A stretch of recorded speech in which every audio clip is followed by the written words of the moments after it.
C'est parti. Bonjour Philippe Ward. Bonjour. Bienvenue à Mirepages, le 24e salon du livre de Mirepoix. J'ai beaucoup aimé votre roman, Artaé et le dieu ours, qui est rempli de mythologie. C'est foisonnant. Ma famille habite l'Ariège, je dirais, depuis l'homme préhistorique. Et j'ai grandi pendant toutes les vacances scolaires, je les ai passées dans ce village de Haute-Ariège. Et j'ai grandi au milieu de la mythologie ariégeoise, de la mythologie pyrénéenne.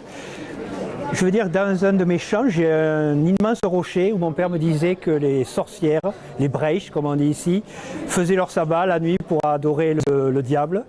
Alors moi, le diable, ça ne m'a pas du tout intéressé. J'ai préféré l'animal mythologique des Pyrénées, qui est l'ours. Pour moi, l'ours, c'est le symbole des Pyrénées. Mais toute cette ambiance, j'ai voulu qu'elle reste dans ce roman.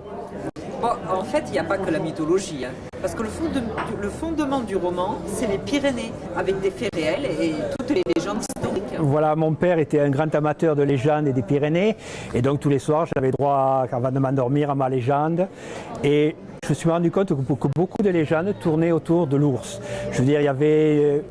Et même des histoires vraies, comme la femme qui a été enfermée au château de Foix, qui a dit qu'elle avait vécu parmi les ours avant d'être pris par les hommes.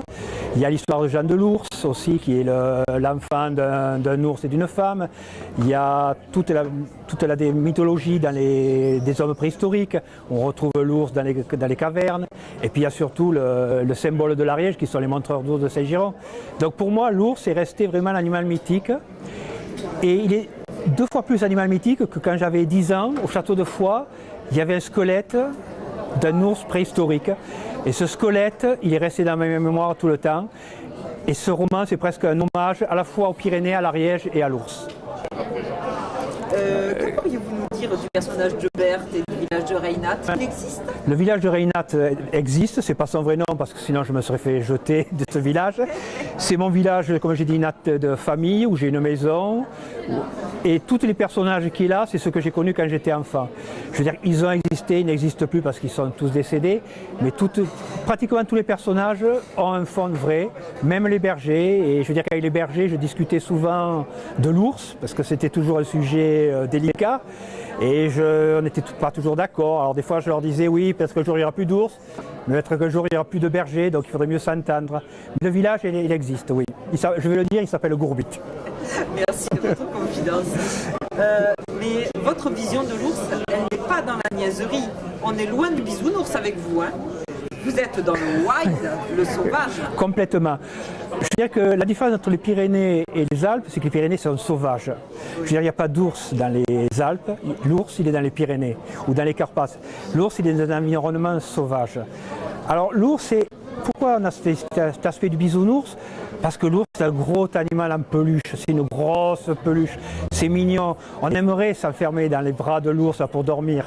Pas dans le vôtre. Pas dans le mien. Mais la vérité, c'est que l'ours, c'est un animal sauvage, c'est un animal dangereux.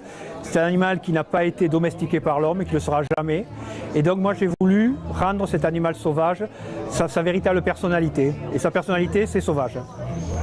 Votre bibliographie est riche et éclectique. Vous avez écrit une vingtaine de livres.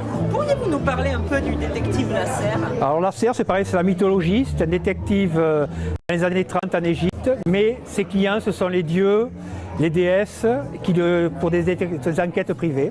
Et donc là, avec Sylvie Miller, nous sommes en train d'écrire le tome 5. Il y a déjà 4 qui sont sortis, le tome 5.